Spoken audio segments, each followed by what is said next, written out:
सीधे चलते हैं पंजाब। वहां होशियारपुर में प्रधानमंत्री नरेंद्र मोदी जनसभा को संबोधित कर रहे हैं। योजनाओं का लाभ बिना भेदभाव सभी को मिल रहा है। सभी को पक्का घर मिला, बिना भेदभाव सभी को मुफ्त गैस कनेक्शन दिए मिला, बिना भेदभाव सभी को शौचालय मिला, बिना भेदभाव सभी को बिजली कनेक्शन मिला, बिना भेदभाव ऐसी योजनाओं ने गरीब और दलित के लिए स्वाभिमान से जीना संभव किया है। यही तो गुरु रविदास जी की सीख है। यही सबका साथ, सबका विकास हमारा सुशासन का मंत्र है। रविदास जी ने यह भी कहा है, 100 बरस लौ जगत मही, जीवत रही करु काम, रैदास कर्म ही धर्म है, कर्म करहु निह काम। अर्थात 100 वर्ष का जीवन हो तो भी पूरे जीवन हमें काम करना चाहिए। वो कहते थे, कर्म ही धर्म है। गुरु रविदास जी की ये भावना हमारी सरकार की कार्य संस्कृति में झलकती है। चुनाव की इस भागदौड़ में भी हमारी सरकार एक पल भी व्यर्थ नहीं कर रही है। सरकार बनते ही तीसरे टर्म में अगले 125 दिन में क्या होगा, सरकार क्या करेगी, सरकार कैसे करेगी, सरकार किसके लिए करेगी, सरकार कब तक करेगी, इसके रोड मैप पर काम कर लिया गया है।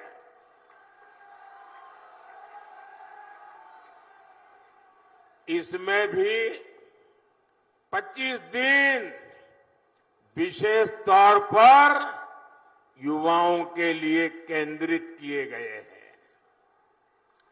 अगले 5 साल में कौन से बड़े निर्णय लेने हैं, इसकी भी रूपरेखा खींची जा चुकी है।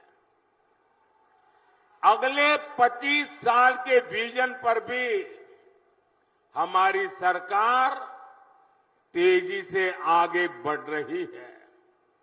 साथियों, ये भाजपा सरकार का सौभाग्य है कि उसे गुरु रविदास से जुड़ी विरासत को सम्मान देने का अवसर मिला है।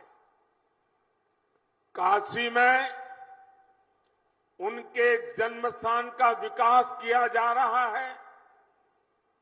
काशी में गुरु रविदास जी के जन्म स्थान पर सुविधाएं बढ़ाई जा रही हैं।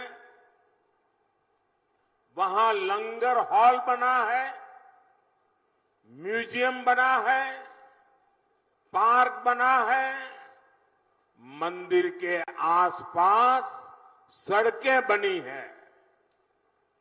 कोशिश यही है कि आप लोग जब यहां से काशी आए तो आपको वहां परेशानी न हो। और इतना ही नहीं, मैं काशी का सांसद हूं, इसलिए जब भी आप काशी आए ना तो आप मेरे मेहमान हैं। और मैं मेहमान नवाजी में कोई कमी नहीं रखता हूं।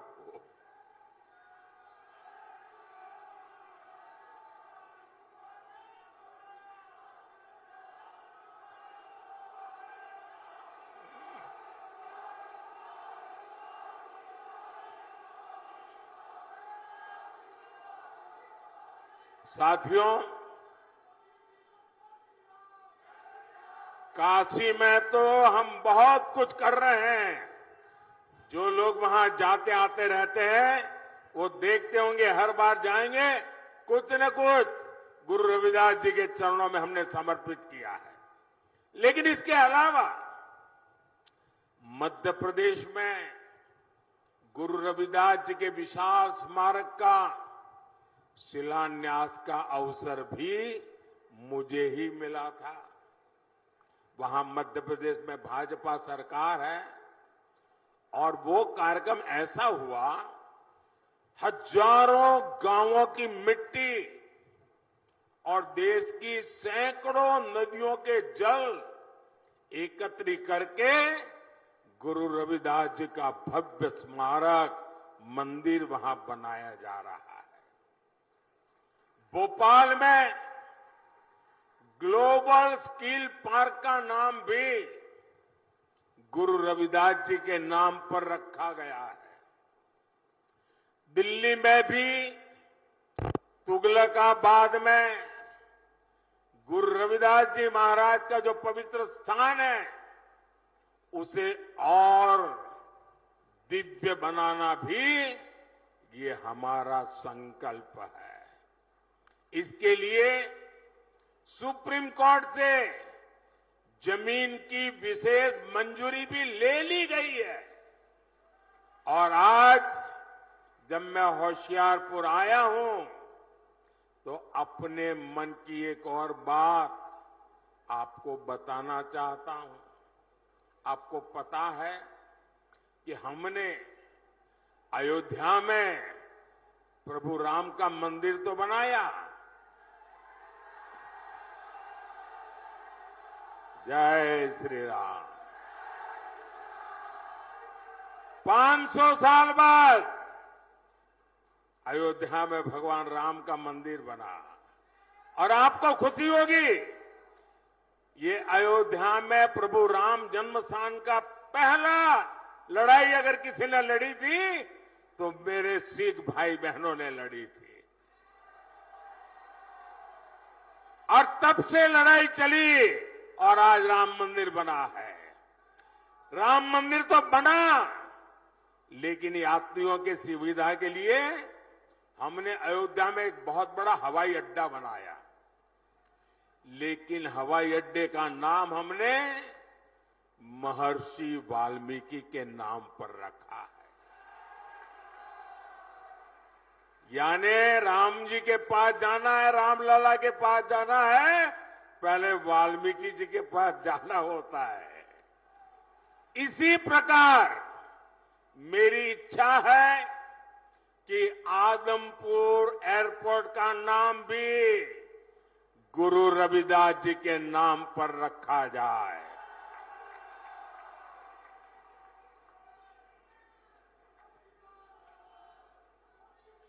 सरकार बनने के बाद इस दिशा में तेजी से काम किया जाएगा।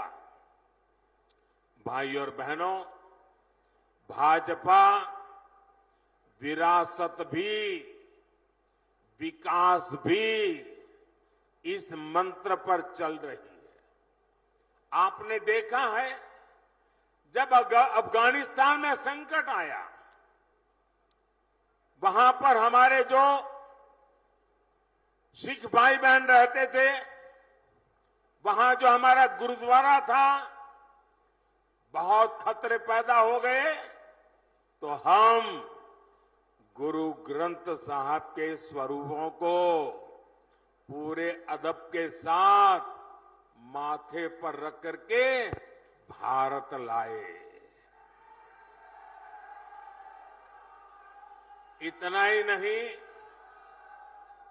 हमने साहिबजादों के बलिदान को श्रद्धा पूर्वक नमन करते हुए 26 दिसंबर को वीर बाल दिवस मनाना तय किया।